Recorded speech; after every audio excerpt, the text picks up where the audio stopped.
Sparagmos is the sophomore full-length album from Spectral Voice. This is a Denver, Colorado-based death doom metal band, or as I would call them, an atmospheric death metal band, and a quartet at that. Their sound is best described as something like funeral death doom metal. It is certainly slower than mid-paced. It is certainly doom influenced in some respect, but it is very much a form of death metal which circles the drain in terms of creating an atmosphere which is abysmal. And we would see probably the most direct comparison to their past sound in something like Crypts or Swallowed. They certainly had some Evocan influence and some disembowelment influence on their first record, Eroded Corridors of Unbeing. And this was a band that really blew up beyond 2015 when their demo tape hit and got picked up by a couple of labels that are pretty big. What are they doing now? Well, this second record is quite a bit different. You'll realize, 2017 was when their debut released. It's been several years, 7 years to be exact, and we've gotten some material from the group, but much like Blood Incantation, they've been very slow to produce anything more than singles and side projects over time. So we got a split with Undergang last year, and it was a kind of a pre-production sounding song which was dissonant and ambient in its movement, and that is much more of an indicator than I realized at the time of what this record is going to be all about.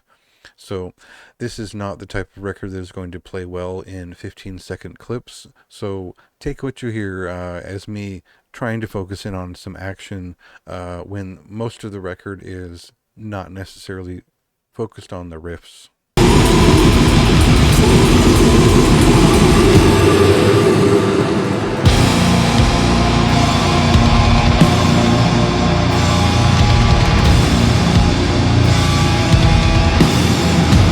So the first couple of times I listened to this record, I really just didn't have the patience for it. I didn't give it the time it deserved, and I felt like, where are the riffs? This doesn't sound like the first album. This is completely different. And then at some point I chilled out a little bit, and I thought, oh, this is nothing like the first album in most ways, but it is the same style in other ways. The first record, I'd forgotten, it's been a while, that there were long, dark ambient sections that spaced a lot of the songs on that record.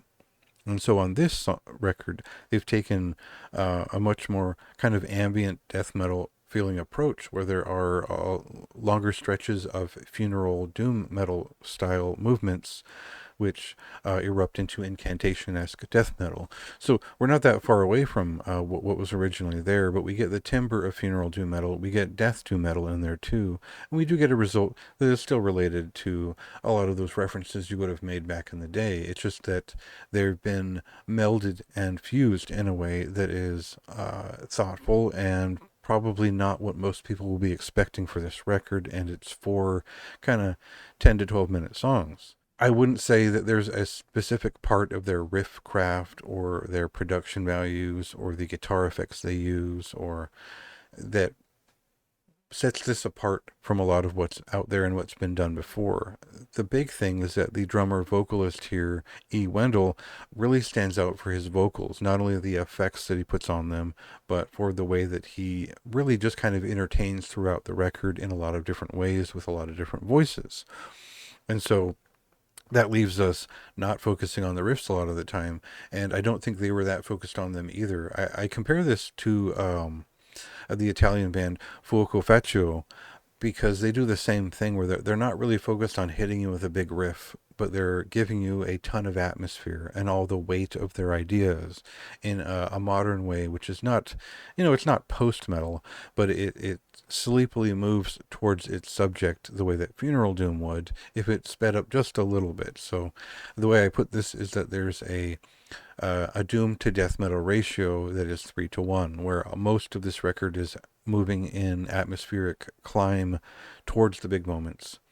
And the effect of it is stark. It is dark, as well as a little bit more energetic at times, the way that Unholy's From the Shadows was, where that was a different era and Death Doom was a bit more active overall with the riffs, but you get the sense that once this album is over, it just fades out and dies. There's no big fanfare. There's no, they haven't really structured it as a heavy metal album, and I think that will be difficult for people looking for a death metal album when you're really getting something closer to, I would say, Evoken, but also Tyranny when they came back in the 2010s, and their record felt like this as well, where there were some very exciting bursts, but also a lot of slower pieces, and I think that if my expectations had been set to funeral death doom, I think that, or atmospheric death metal, I think that that would have turned the gears in my brain quicker than it took. I was probably about 5 listens in when I realized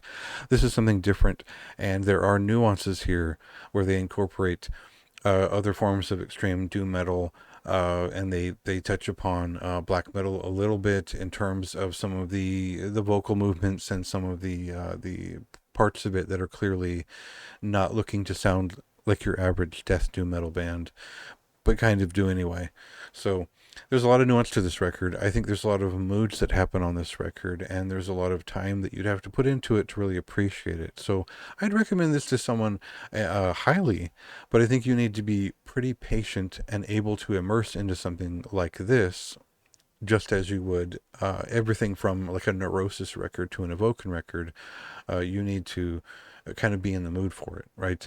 And so it took me a while to get there. I was looking for something a little bit more frantic, but overall, I think this is a solid record. I think that it is probably a bit more smarter and nuanced than their first record. It is a little bit less derivative in some ways, and it's a little bit more thoughtful in its lyrics and themes.